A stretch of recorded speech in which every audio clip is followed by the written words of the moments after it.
sương mù, tên gọi là Pleiku.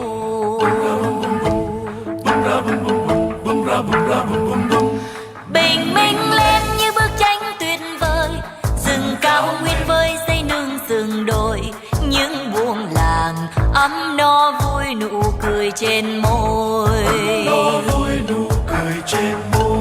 Em không quên kỷ niệm nhớ mãi trong lòng, đêm hồi làng chữ Prong.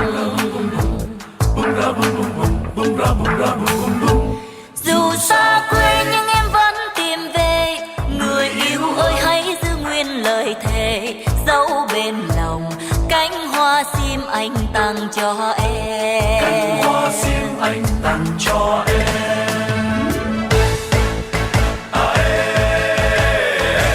Chiêng trống cổng vang rồi vui đêm nay, trai gái làng múa theo bước quay cuồng.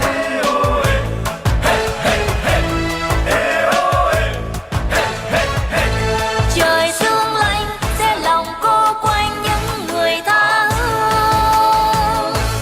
Em như chim sa đàn chớp bể nồng nàn hơn một lần gian nan.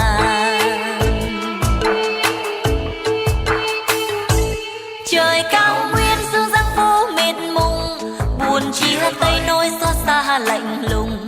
Nhớ núi rừng, nhớ Pleiku nghe lòng rừng rừng.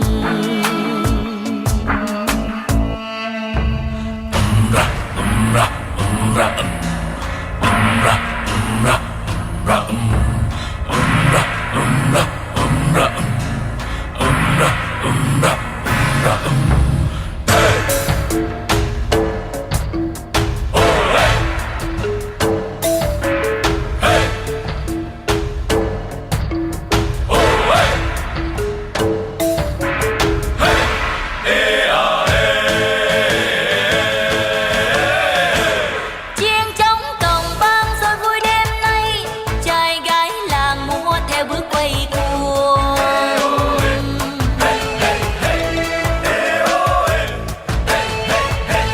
Trời sương lạnh sẽ lòng cô quanh những người tha hương. Em như chim sa đàn chóp bể non ngàn hơn một lần gian nan.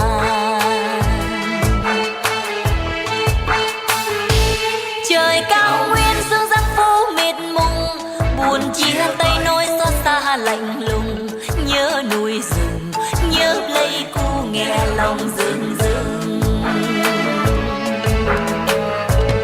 Trời cao nguyên sương giăng phố mịt mùng, buồn chia tay nỗi xót xa lạnh lùng.